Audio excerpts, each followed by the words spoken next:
Internet advice show for the forums we weren't invited to. My name is Steve. I'll be your host. I'm here with Gerald. Thank you. I'm glad you invited me. I didn't. I just let myself into your house and walked down in your basement, and here we are. No one here is invited. We're barely invited. I thought while we were both here, why don't we just put on some headphones? Yes, I've been creeping around the internet as per usual. Just about every form of social media I have. I don't post anything. I just creep around, and I found myself on Reddit again. It's really the way to go.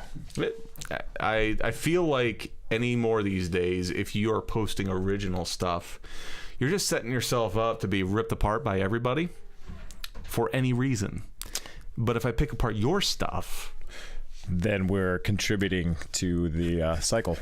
Well, let's do that. It's considered IP. It's all intellectual property, right? This is all original material, and if you try to steal this, we will sue you. It's a dangerous virtual world out there. Yes, copyright strikes are coming your way. So let's dive into all questions that we're using here today are coming from the Reddit forums, and all questions are paraphrased. If you want to read them, links down in the description, and some of these are very descriptive, so we kind of just boiled them down. So first one here comes from a Rouge Beard. Rouge. What would be a suitable BBE for a cannibalistic village trying to avoid devils and demons? Big bad evil person or creature for cannibals. Yes. No demons and devils. All right. We did talk about this a little bit earlier. And I think it depends on which way you're really wanting to go with this, because you could have a human, like they might be worshiping something. Right. If it kind of sounds like it might not be a human, it might be something they're trying to like worshiping or they're revering that's causing them to engage in this particular behavior. There's a whole menu of choices for creatures in that vein. My first thought was there could be one sort of spellcaster, a person who has innate magical abilities that gets something out of consuming people, and he set up this practice, and he could make a suitably powerful big bad evil guy for the group of cannibals, if he's able to like eat and extract soul energy or something from them. The gooey insides. Yes. Yes, that's where we get our power. The warm gooey insides. A cinnamon roll. Yes. In fact, when you go to Cinnabon in the mall, that's what you're eating. Those aren't just cinnamon rolls. Those are the souls of children. All their hopes and dreams and 2,000 calories. I was also thinking, why are they cannibals? I often call it the corporate middle-level management lifestyle I live, but I ask a lot of why in my life. It's a good question to ask. Yeah. So why are they cannibalistic? Why are you doing your job? Why do I bother? All these viable questions, and those are, I guess if I answer those, I find the meaning of life. So why are they cannibals?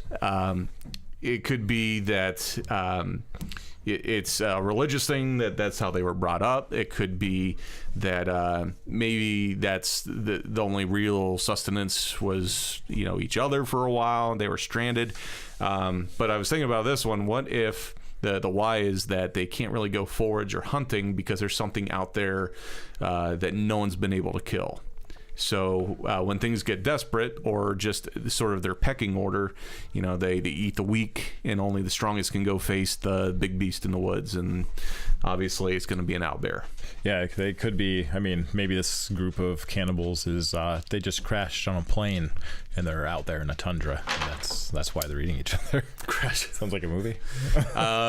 Isn't it like a real thing that happened? Yeah. Too soon?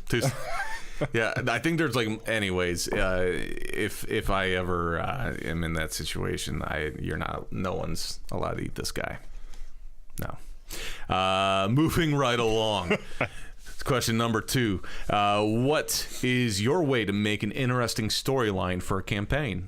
That comes from Soda Stit.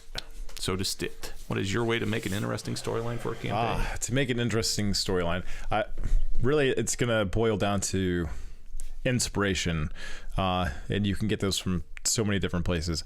I lately I really like to work with the characters to see what they want to play. I've been fortunate to have players that have a really strong idea, and I bounce ideas back and forth with players to see what is it that you want to do. Where did your character come from? They might even have an idea for their character, like say playing a Dragloth or a half demon drow that doesn't look like a normal Dragloth. Well, any idea that they have, you ask, why is it like that? Well, they don't have to come up with the answer. That gives you inspiration. It gives you fertile ground for just digging in and trying to come up with answers. And it's my last campaign, actually, or my current campaign is right along those lines. An underlying story theme runs right along with the characters and what they're interested in, what they want their characters to be able to accomplish.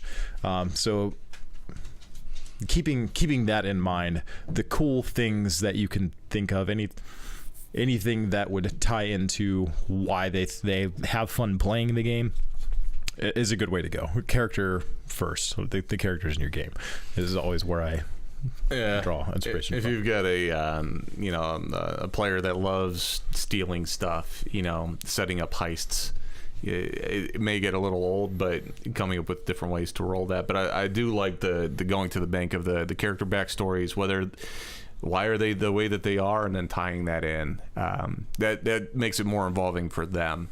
Now, as you, the DM, who's trying to come up with a bank of stuff to play off of, there's two things I default to. One is, what are things that I've seen in the past that are interesting? So was there a video game I played? I really liked a certain part of the story, the element. Was there a movie I saw that I could rip parts of it out? Because effectively that's what almost everything is these days is Right. I mean, gut it and retool it. yeah, even if it seems original, like there is a version of it out there somewhere. Right. It's been inspired by something. So take those ideas, but then also kind of to your point with creating the story and the driving, I guess, motives there is, if you have factions set up in the world, they play into those personal motivations. I like to kind of jump right on that, or come off that. So you have your character motivations, like I mentioned, and these set pieces and the information, all the things that you see in life. Honestly, as a DM, I see things all the time that inspire me to put cool things. Shows I watch, I've straight ripped off Negan from The Walking Dead for an extremely hated. That's a good NPC. One to rip off. Yeah. Luckily, my players haven't seen that show, and I had the pleasure of acting out a part in a situation like he was introduced in that show.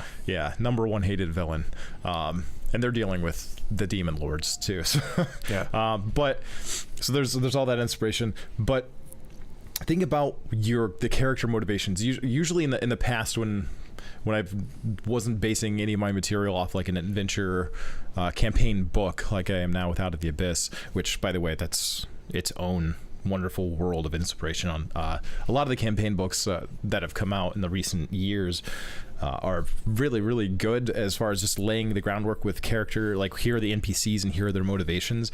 And that's what I've always liked to do, aside from player motivations. Who are the people they're going to be interacting with? Why are they there? What do they want? As a DM, you kind of get to invent cool characters on your own.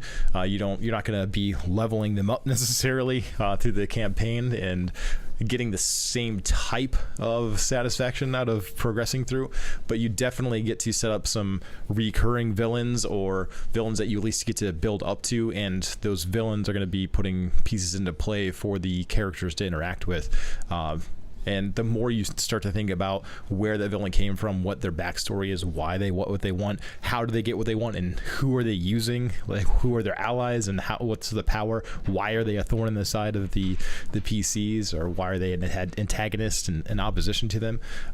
All of those questions, asking the questions about why the characters are there, the PCs and the NPCs, and what are their motivations, and you can get a lot of inspiration just by trying to think about that. Yeah, I like having that villain that you build up to.